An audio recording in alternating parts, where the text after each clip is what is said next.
गालिब छुटी शराब पर अब भी कभी कभी, गालिब छुटी शराब पर अब भी कभी कभी, पीता हूँ रोज़ अब्र शबे माहताब में। चचा गालिब ये लिख गए। अब शराब को लेकर तो बहुत शायरियाँ हैं, बहुत किस्से हैं, मधुशाला भी है, मेल कराती मधुशाला भी है, पर फिलहाल तो जेल कराती मधुशाला है। मेल कराती मधुशाला से जेल कराती मधुशाला के बीच में दरअसल सबसे बड़ी चीज़ जो खड़ी है वो है दिल्ली का शराब घोटाला। जी हाँ, अमरउजाला.com में आप सभी का स्वागत है।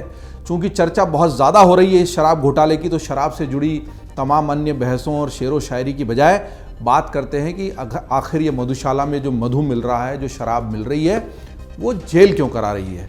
उसके पीछे कारण है दिल्ली सरकार की आबकारी नीति और उससे जुड़ा हुआ घोटाला। दरअसल कोरोना काल के बीच दिल्ली सरकार ने दिल्ली आबकारी नीति 2021-22 को लागू किया था। इस शराब नीति के कार्यान्वयन में अनियमितता की शिकायतें आई, जिसके बाद उपराज्यपाल ने, यानी जो एलजी होते हैं दिल्ली के, उन्होंने सीबीआई जांच की सिफारिश कर दी थी। महत्वपूर्ण बात यह कि पहले ये नीति लागू हो गई थी, लेकिन उसके बाद जब इसमें अनियमितताओं की शिकायत आई, ये बात आई कि इससे राजस्व का फायदा होने के बजाय नुकसान हो रहा है, तो इसकी जांच की सिफारिश कर दी गई सीबीआई की। इसके साथ ही दिल्ली आबकारी नीति 2021-22 सवालों के घेरे में आ गई। हालांकि नई शराब नीति को बाद में इसे बनाने और इसके कार्यान्वयन में अनियमितताओं के आरोप में रद्द भी कर दिया गया था। शराब नीति रद्द जरूर हो गई, लेकिन उसकी आंच धीमी नहीं पड़ी और न जांच धीमी पड़ी और न जांच के परिणाम धीमे पड़े हैं। दरअसल बड़ी बात यह है कि इस पूरी जांच को लेकर सीबीआई की सिफारिश हुई थी, लेकिन उसके बाद इसमें ईडी यानी प्रवर्तन निदेशालय भी शामिल हो गया। अब ईडी और सीबीआई दोनों ही जांच कर रहे हैं और इस मामले में जो मनीष सिसोदिया गिरफ्तार हुए हैं लगभग 8 महीने पहले, वो सीबीआई द्वारा गिरफ्तार हुए हैं। और अभी राज्यसभा सांसद और आपके वरिष्ठ नेता संजय सिंह जब गिरफ्तार हुए हैं तो उनको ईडी ने, यानी प्रवर्तन निदेशालय ने गिरफ्तार किया है। और उसी के बाद इस मामले की तमाम चर्चा ने जोर पकड़ा है और इसलिए हम आपको बता रहे हैं कि दरअसल ये शराब घोटाला है क्या। इसमें बड़ा सवाल ये भी उठ सकता है कि ईडी की जांच और सीबीआई की जांच एक दूसरे से अलग क्यों है और दोनों ही संस्था एक साथ क्यों जांच कर रही है। दरअसल सीबीआई ने अगस्त 2022 में इस मामले में 15 आरोपियों के खिलाफ नियमों के कथित उल्लंघन और नई शराब नीति में गड़बड़ी के आरोप में एफआईआर दर्ज की थी। बाद में सीबीआई द्वारा दर्ज मामले के संबंध में ही ईडी ने पीएमएलए के तहत मनी लॉन्ड्रिंग के एक मामले की जांच शुरू कर दी। मतलब सीबीआई ने ही जो मामला दर्ज किया था, एफआईआर दर्ज की थी 15 लोगों के खिलाफ, उसी के आधार पर ईडी ने भी पीएमएलए एक्ट के तहत मामला दर्ज किया और जांच शुरू कर दी। इसीलिए ईडी और सीबीआई दिल्ली सरकार की नई शराब नीति में कथित घोटाले की अलग अलग जांच कर रही हैं। ईडी नीति को बनाने और लागू करने में धन के शोधन के आरोपों की जांच कर रही है और वहीं सीबीआई की जांच नीति बनाते समय हुई कथित अनियमितताओं पर केंद्रित है। तो इस वजह से ईडी और सीबीआई इस मामले में शामिल हो गए हैं। आगे हम ये देखते हैं कि इस मामले में अभी तक कितनी गिरफ्तारियां हुई हैं। दिल्ली शराब नीति के मामले की जांच कर रही दोनों एजेंसियों सीबीआई और ईडी ने अब तक 15 से ज्यादा आरोपियों को गिरफ्तार कर लिया है। इसमें संजय सिंह, मनीष सिसोदिया, विजय नायर, समीर महेंद्रू, अरुण रामचंद्रन, राजेश जोशी, गौरंतला बुचीबाबू, अमित अरोड़ा, बेनॉय बाबू जो कि फ्रांसीसी शराब कंपनी परनोट के रिकॉर्ड पर उनके महाप्रबंधक हैं, पी शरतचंद्र रेड्डी, अरबिंदो फार्मा के पूर्णकालिक निदेशक और प्रमोटर व्यवसायी अमनदीप थाल और व्यवसायी अभिषेक बोइनपल्ली शामिल हैं। ये सब शराब कारोबारी हैं। इनके सबके नाम शामिल थे, इसलिए इनको, हालांकि 88 लोगों से इस मामले में पूछताछ हुई आपको बता दें, लेकिन इन 15 लोगों की गिरफ्तारी दोनों ही एजेंसियों के साथ हो चुकी है। और संजय सिंह की ताजा गिरफ्तारी के बाद जो अब ईडी की हिरासत में है, ईडी की पूछताछ के लिए उनको रिमांड पर भेजा गया, हिरासत नहीं सॉरी, रिमांड पर है ईडी की, प्रवर्तन निदेशालय की। उसके बाद ये मामला और तेजी से चर्चा में आया है। अब हम ये जानने की कोशिश करते हैं कि दरअसल ये पूरी शराब नीति जिसको लेकर इतना बवाल मचा है, राजनीतिक भूचाल मचा है, भाजपा और आम आदमी पार्टी आमने सामने है और जो पूरा विपक्षी गठबंधन है INDIA वाला, वो ये सोच में पड़ गया है कि इसको वो लेकर क्या रुख अपनाएं, क्या पूरी तरह आम आदमी पार्टी के साथ जाएं या नहीं जाएं। और इस पर बड़ी मिलीजुली सी प्रतिक्रिया आई है, खासतौर पर कांग्रेस की प्रतिक्रिया जो है उसकी चर्चा जोरों पर है, उस पर बात अलग से करेंगे। लेकिन ये जो शराब नीति थी जिसको लेकर इतना भूचाल मचा है, वो क्या थी। 17 नवंबर 2021 को दिल्ली सरकार ने राज्य में नई शराब नीति लागू कर दी थी। इस नीति के तहत राजधानी में 32 जोन बनाए गए और हर जोन में ज्यादा से ज्यादा 27 शराब दुकानें खोले जाने का प्रावधान था। इस तरह से कुल मिलाकर 849 दुकानें खुलनी थी इस नीति के तहत, जो 32 जोन बने थे, और 27 अधिकतम खुल सकती थी। मतलब कुल 849 दुकानें इस नीति के तहत खोली जानी थी। नई शराब नीति में दिल्ली की सभी शराब की दुकानों को प्राइवेट कर दिया गया था। इसके पहले दिल्ली में शराब की 60% दुकानें सरकारी और 40% दुकानें प्राइवेट थी, लेकिन नई नीति के बाद सभी दुकानों को, शराब की दुकानों को प्राइवेट कर दिया गया। मतलब सरकार इससे पूरी तरह बाहर हो गई।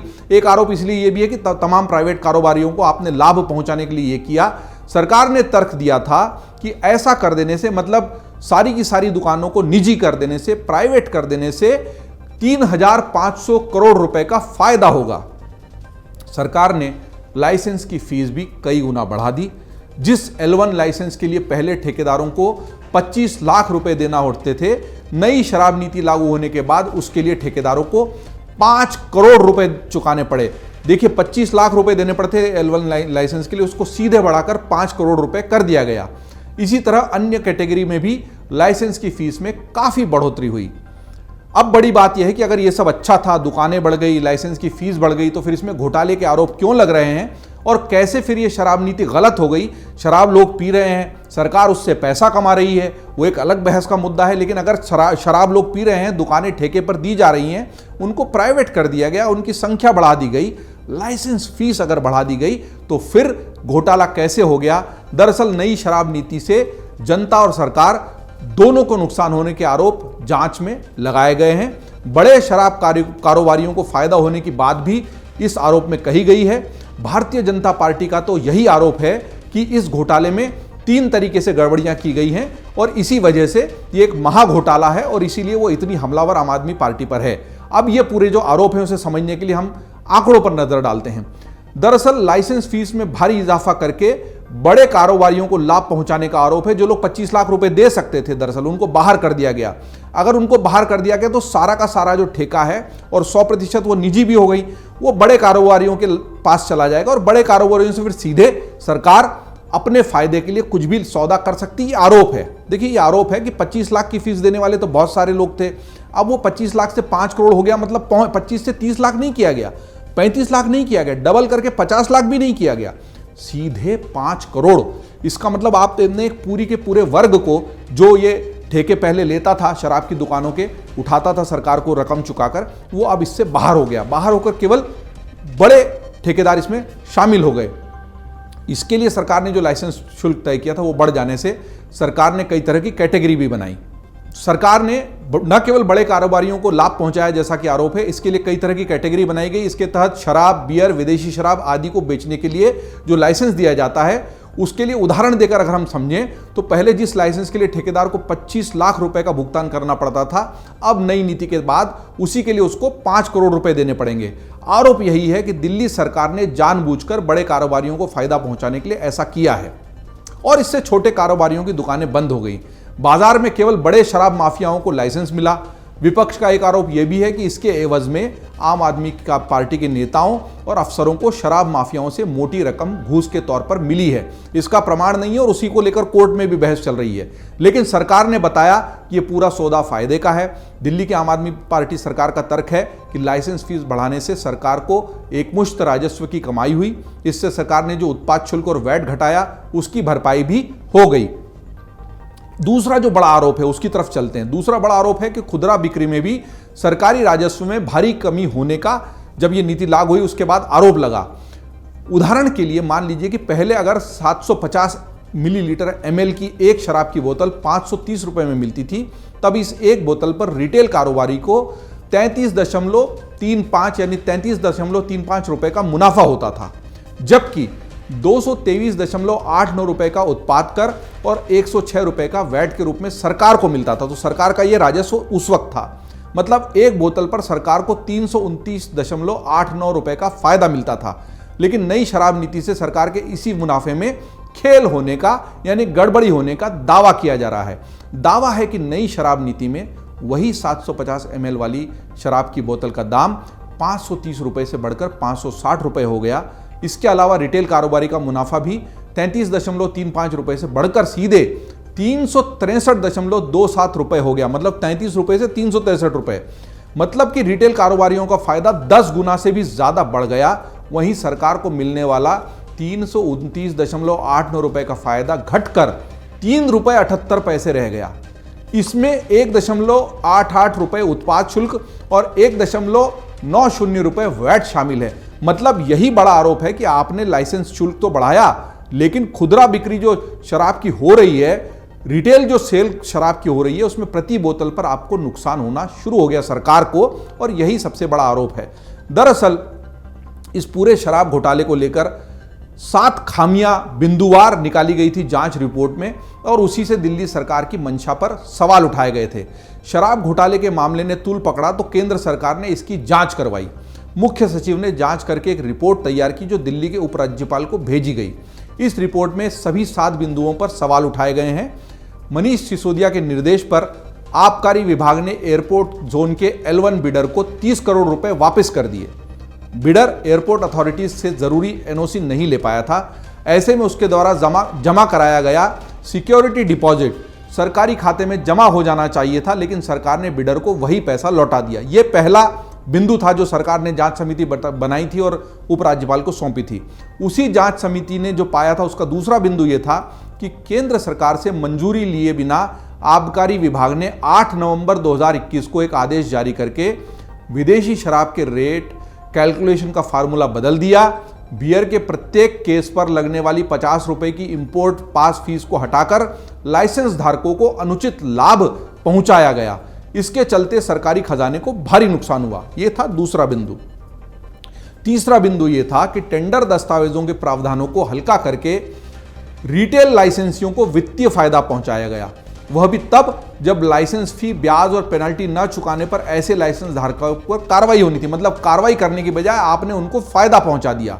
सरकार ने दिल्ली के अन्य व्यवसायियों के हितों को दरकिनार करते हुए केवल शराब कारोबारियों को फायदा पहुंचाने के लिए कोरोना काल में हुए नुकसान की भरपाई के नाम पर उनकी 144.36 करोड़ रुपए की लाइसेंस फीस को माफ कर दिया, जबकि टेंडर दस्तावेजों में ऐसे किसी आधार पर शराब विक्रेताओं को लाइसेंस फीस में इस तरह की छूट या मुआवजा देने का कोई प्रावधान नहीं था। हालांकि कोरोना जो है वो अपने आप में एक महामारी थी और बहुत ही अलग तरीके से उसने दुनिया को प्रभावित किया, लेकिन कोरोना काल के नुकसान की भरपाई के लिए भी जो ये लगभग 150 करोड़ रुपए माफ कर दिए गए, उस पर भी सवाल इस जांच रिपोर्ट में उठाए गए हैं। जांच रिपोर्ट का 5वां बिंदु ये था कि सरकार ने बिना किसी ठोस आधार और किसी के साथ चर्चा किए बिना ही इस पॉलिसी के तहत हर वार्ड में शराब की कम से कम 2 दुकानें खोलने की शर्त टेंडर में रख दी। बाद में एक्साइज विभाग ने केंद्र सरकार से मंजूरी लिए बिना नॉन कन्फर्मिंग वार्डों के बजाय कन्फर्मिंग वार्डों में लाइसेंस धारकों को अतिरिक्त दुकानें खोलने की इजाजत दे दी। मतलब सरकार तक ये बात गई नहीं, आबकारी नीति बनी अपने स्तर पर, अपने स्तर पर निर्णय होकर लागू हो गए और वार्ड स्तर पर भी इसमें घोटाला हुआ। ये 5वां बिंदु कहता है जांच रिपोर्ट का। 6वां बिंदु जांच रिपोर्ट का ये कहता है कि सोशल मीडिया, बैनरों और होर्डिंग्स के जरिए शराब को बढ़ावा दे रहे लाइसेंसियों के खिलाफ कोई कार्रवाई नहीं की गई। यह दिल्ली एक्साइज नियम 2010 के नियम 26 और नियम 27 का उल्लंघन है। दरअसल पूरे देश में आप देख सकते हैं कि कहीं भी शराब का विज्ञापन करना, धूम्रपान का विज्ञापन करना प्रतिबंधित है। आप अखबारों में, मीडिया में, टेलीविजन चैनलों पर, डिजिटल वेबसाइट्स पर शराब के विज्ञापन नहीं देखते हैं, क्योंकि ऐसा नियम के तहत है, ऐसा कानून के तहत है। इसका एक तोड़ शराब विक्रेताओं ने निकाल लिया कि उन्होंने सोशल मीडिया के जरिए शराब का प्रचार करना शुरू कर दिया। दरअसल ये दंडनीय अपराध है, कानूनी तौर पर आप ऐसा नहीं कर सकते, लेकिन दिल्ली सरकार ने ऐसी गतिविधियों को, ऐसी हरकतों को अनदेखा किया। शराब जिसको पीनी है वो ले ले, सरकार बेच रही है, सरकार उस पर टैक्स भी ले रही है, पैसा भी कमा रही है, लेकिन फिर भी चूंकि ये समाज को नुकसान पहुंचाता है, शराब अच्छी चीज़ तो है नहीं, उसके बावजूद शराब अगर बिक रही है तो बिके, लेकिन उसका प्रचार नहीं हो, उसका कोई विज्ञापन नहीं आए। एक ज़माने में आते थे, प्रतिबंध लग गया, धूम्रपान के लिए, तंबाकू के लिए किसी भी तरह का आप विज्ञापन नहीं कर सकते, लेकिन दिल्ली सरकार ने ऐसे मामले की अनदेखी की। जांच का 7वां और आखिरी बिंदु यह था कि लाइसेंस फीस में बढ़ोतरी किए बिना लाइसेंस धारकों को लाभ पहुंचाने के लिए उनका ऑपरेशनल कार्यकाल पहले 1 अप्रैल 2022 से बढ़ाकर 31 मई 2022 तक कर दिया गया और इसे फिर वापस जून 2022 से बढ़ाकर 31 जुलाई 2022 तक कर दिया गया। इसके लिए केंद्र सरकार और उपराज्यपाल से भी कोई मंजूरी नहीं ली गई। बाद में आनन फानन में 14 जुलाई को कैबिनेट की बैठक बुलाकर ऐसे कई गैर कानूनी फैसलों को कानूनी जामा पहनाने का काम किया गया और शराब की बिक्री में बढ़ोतरी होने के बावजूद रेवेन्यू में यानी सरकार की आय में बढ़ोतरी होने के बजाय 37.51% का रेवेन्यू यानी आय जो है सरकार की कम हुई। 37% से ज़्यादा आय सरकार की कम हो गई, लेकिन ये घोटाला चलता रहा और इसीलिए इसको रद्द भी कर दिया गया नीति को। हालांकि लागू कर दी गई थी नीति, लेकिन जब आरोप लगे, बात सामने आई कि इस तरह का बड़ा घोटाला हो गया है और जो सरकार का दावा था वो फेल हो रहा है कि इस नीति से तो दरअसल सरकार की आय बढ़ेगी। देखिए, पूरा खेल अगर आप संक्षेप में समझें, जिसके जो तकनीकी पहलू थे, जांच रिपोर्ट के जो बिंदु थे, वो हमने अमर उजाला के माध्यम से आपके सामने रखे हैं। लेकिन अगर आप एक बहुत आम फहम भाषा में इसको समझना चाहें तो बात यह है कि आपने कहा था कि शराब बेचकर सरकारें पैसा कमाती हैं, हर राज्य सरकार कमाती है, केंद्र के पास भी हिस्सा जाता है। हम शराब को इस तरीके से बेचेंगे कि हम और ज़्यादा पैसा कमा लें। लेकिन उसके लिए किया क्या गया?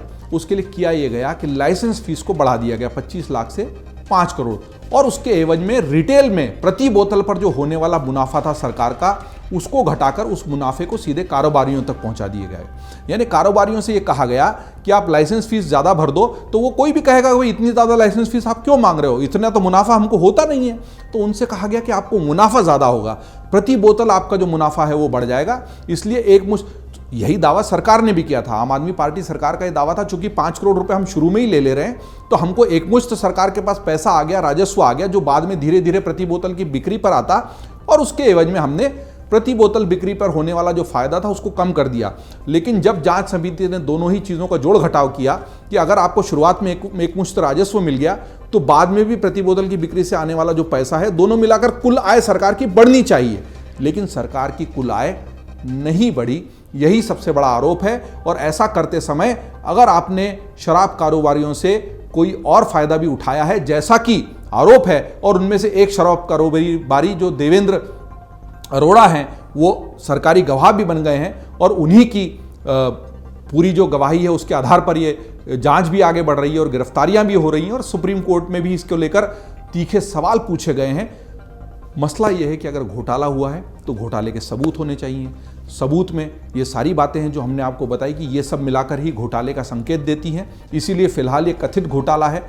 अगर आगे जो जांच बढ़ती चली गई, कानूनी कार्रवाई होती रही, तो ये पूरी तरह कानूनी कार्रवाई से ही साबित किया जा सकता है कि ये सचमुच इस तरह का और इतना बड़ा घोटाला है। फिलहाल इस घोटाले को लेकर आम आदमी पार्टी परेशान है, उसके पेशानी पर चिंता की लकीरें देखी जा सकती हैं। बड़ा समय है, चुनावों का समय है और ऐसे समय में बड़े नेता अगर जेल में होंगे तो दिक्कत है। एक अलग मामले में सत्येंद्र जैन पहले से जेल में है, मनीष सिसोदिया जेल में है, संजय सिंह अभी ईडी के रिमांड पर हैं। निश्चित ही आम आदमी पार्टी के लिए चुनौती भरा समय है, लेकिन इस पूरे मसले पर राजनीति खूब हो रही है। भारतीय जनता पार्टी लगातार हमलावर है। शराब घोटाला क्या था, ये हमने आपको इस वीडियो के माध्यम से समझाने की कोशिश की।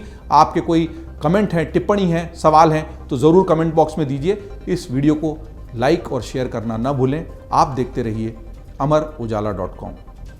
अमर उजाला अब आपके टीवी पर भी। अपने स्मार्ट टीवी पर YouTube पर सर्च करें अमर उजाला, चैनल सब्सक्राइब करें और देखें ताज़ा खबरें, वो भी HD क्वालिटी में। और हाँ, बेल आइकन दबाना ना भूलें ताकि हर खबर हो आपके घर। अमर उजाला, निष्पक्ष, निर्भीक, निरंतर।